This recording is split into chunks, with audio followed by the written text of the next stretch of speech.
Oke, jadi banyak banget ya sekarang tablet-tablet ngejual barangnya itu punya fitur kayak laptop. Udah mulai jual Office untuk tablet yang PC level lah, terus bisa punya aplikasi kayak di laptop lah. Nah, kali ini gue mau bahas sebuah tablet yang bisa dijadiin sebuah laptop dan masih pakai OS Windows. Jadi ini adalah Lenovo IdeaPad Duet 5i ya. Tablet convertible yang bisa dipakai kayak laptop biasa atau tablet gitu ya. Ya malah lebih fleksibel sesuai keperluan lu lah. Kayaknya ini lebih praktis juga karena lu nggak perlu repot-repot cari tablet yang fiturnya udah mirip laptop. Ya cukup pakai ini aja. Udah berubah jadi laptop kayak gini.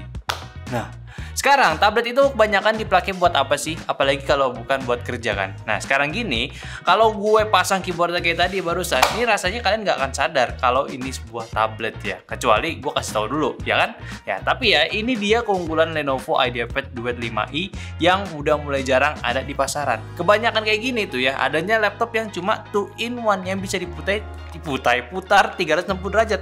Padahal kalau mau cari yang lebih fleksibel, ini sih pilihan yang oke banget. Pertama, cara penggunaan Lenovo IdeaPad Duet 5i ini bisa digunakan kayak laptop biasa dengan membuka standnya supaya bisa berdiri tegak. Standnya juga cukup kokoh, jadi nggak usah khawatir bakal mudah melemah. Kecuali lu pakainya dengan cara yang ngasal, ya bisa aja sih. Selain itu, standnya bisa dimiringin cukup landai. Jadi kalau lagi meeting dengan tim kecil masih nyaman buat berbagi layar.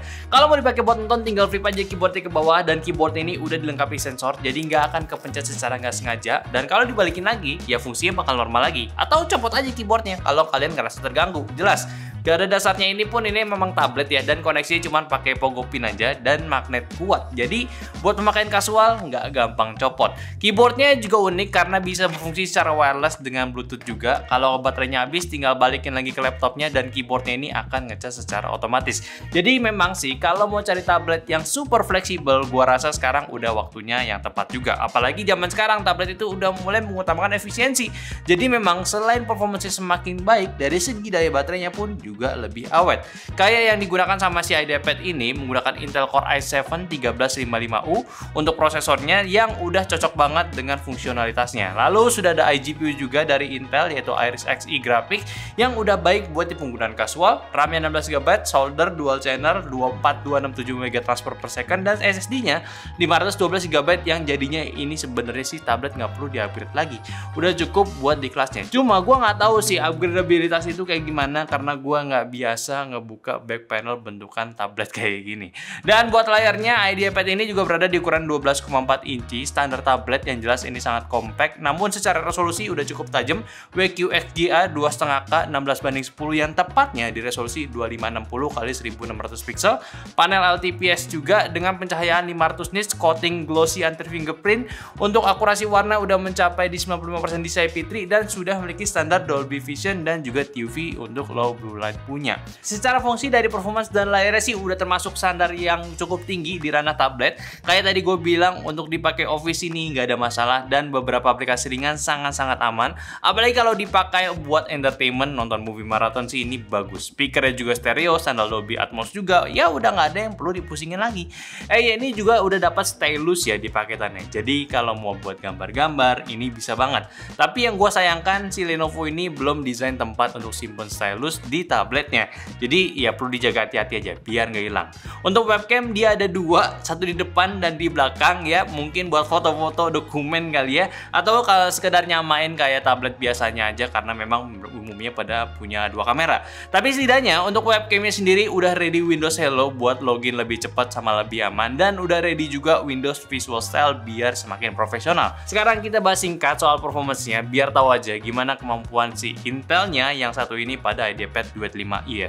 Secara CDBS R23 skor singlenya itu di 1600-an dan multinya di 7000-an. Sudah cukup oke buat di kelas entry performance. Lalu 3D Mark bisa dapat skor iGPU-nya di 3900-an untuk Firestrike, 1400-an untuk Time Spy-nya, dan PC Mark-nya juga di angka 4747. Dan SSD yang diberikan pun juga udah standar yang kencang di 5000 Mbps untuk read dan 4600 untuk write-nya. Jadi sih secara racikan emang udah standar tablet yang gunain Intel Core i7 Gen 13U series. Gimana kalau untuk dipakai di ranah produktivitas? Secara pengetesan untuk beberapa pekerjaan ringan seperti ngedit video dan ngedit foto sih ini aman. Dari tes Adobe Premiere aja bisa dapat waktu render yang relatif masih cukup cepat untuk komposisi video Full HD. Masih cukup aman juga kecuali yang udah menggunakan efek-efek GPU berat, mungkin ada sedikit kompensasi waktu render sedikit lebih lama aja. Dan dipakai untuk main game ya game-game ringan lah gitu. Kayak Valorant ini masih bisa di 120 fps, tapi sih lucu juga kalau lu beli tablet ini buat main game. Cuma kalau mau main ini bisa, tinggal kalian cari aja game-game ringan atau game jadul ini oke. By the way, gue pasti yakin lah pada sebel juga kok bezelnya tebal banget gitu, padahal tablet sekarang kan udah mulai pada tipis. Nah kalau kita lihat lagi, ini adalah tablet yang bisa jadi laptop. Coba deh bayangin aja tablet-tablet yang bezel tipis susah banget buat dipegang kalau pegang kayak gini. Makanya beberapa tablet pun masih tebel, kayak iPad aja juga masih ada bezelnya, nggak dibikin full screen kan. Jadi ya itu jawabannya. Nah satu lagi, bagian desain yang gue lewat itu fitur port dan tombolnya.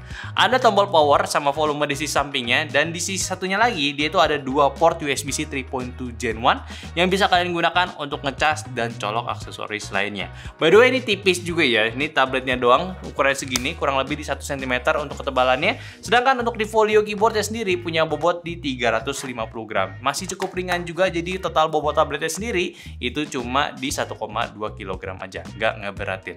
Paling yang gue kesayangkan, kenapa Lenovo nggak sekalian aja sih kasih chargernya bentukan charger smartphone yang simple gitu. Padahal kan bakal jadi lebih menarik dibanding bentukan konvensional kayak begini. Tapi sih ya kalau kalian mau replace soal tuh mau gue aja cari aja charger power delivery 65 watt, ini udah sama lah kayak bawaan Lenovo-nya sendiri. Lalu untuk spesifikasi koneksinya udah Wi-Fi 6E dan juga Bluetooth versi 5.3, udah cukup update buat saat ini. Dan gue juga lupa buat bahas keyboardnya, Lenovo ini tuh pinter gitu, adaptasi penggunaan fabric biar saat dijadiin alas tuh atau digenggam itu masih teksturnya nggak licin. Secara desain pun nambahin pemewahan, tabletnya juga bagus, dan keyboardnya walaupun ini macam aksesoris tambahan, tapi feel-nya ini tetap kayak laptop Lenovo, bahkan mirip sama laptop Lenovo punya gua. Dari layoutnya juga tanpa numpad dan ada shortcut esensialnya. Dan bahas hal-hal esensial lainnya, jangan lupa juga nih untuk cek Lenovo Vantage ya buat kalian cek settingan tabletnya dari segi performance dan utilitas biar sesuai sama penggunaan kalian. Tentunya juga kalau tablet ini kalian gak pasangkan, dia bisa digunakan sebagai keyboard Bluetooth untuk device yang lain. Tapi ya agak lucu sih kalau gitu jadinya ya. Terus juga touchpadnya dari segi ukuran yang jelas ini tidak besar karena tabletnya sendiri punya dimensi di 12,4 inci doang. Tapi kalau dibilang ini kayak touchpad, aksesoris tablet ini nggak sama sekali. Kualitasnya standar laptop yang firm, enak buat digunakan. Gue pikir awalnya bakal kayak gitu, ternyata Lenovo nggak cut kualitasnya untuk aksesoris yang satu ini. So Lenovo IdeaPad Duet 5 ini secara overall dari sebuah tablet yang ngejual maksimum portabilitas dan fleksibilitas, tentu bukan untuk user yang cari performance rata kanan. Namun secara penggunaan ini bisa sih jadi pilihan yang tepat buat teman-teman yang memang sedang menjalankan sebuah bisnis dan juga sering berpindah tempat untuk bekerja. Atau ya buat anak-anak sekolah yang mau flexing punya tablet yang bisa jadi laptop seperti ini sih, ya boleh lah ya. Cuma memang ini tablet punya keunikan tersendiri, dari segi harga masih cukup terjangkau juga, tapi udah sekelas premium punya ya dari fungsinya at least. Ditambah juga untuk penggunaan Intel Core i7 Gen 13U series juga sudah bisa memberikan performance yang jelas masih kencang untuk di tahun ini, serta efisiensi yang cukup tinggi, jadi bisa dipakai untuk seharian plus asik juga buat dipakai sehari-hari untuk kerja. Lenovo IdeaPad Duet 5 ini udah termasuk juga ya 20 tahun Accidental Damage Protection dan 20 tahun Premium Care serta 24/7 ya call center siap support. So menurut kalian gimana sama tablet yang satu ini? Ini tablet apa laptop sih ya? Ya intinya seperti itulah kurang lebih pembahasan gua soal Lenovo IdeaPad Duet 5i ya, jadi blank gue gemes ini. Ya pokoknya tabletnya Lenovo kali ini menarik dan lu nggak perlu lagi cari-cari aplikasi yang mirip laptop karena ini bisa digunakan sebagai laptop juga. Dan jangan lupa juga kalian komen gimana pendapatnya soal laptop ini. Mari diskusi di kolom komentar dan follow juga semua sosial media kita dari Instagram, TikTok, Facebook, Discord yang semua linknya di deskripsi, dan jangan lupa juga untuk nonton nyantai di video selanjutnya. Bye bye.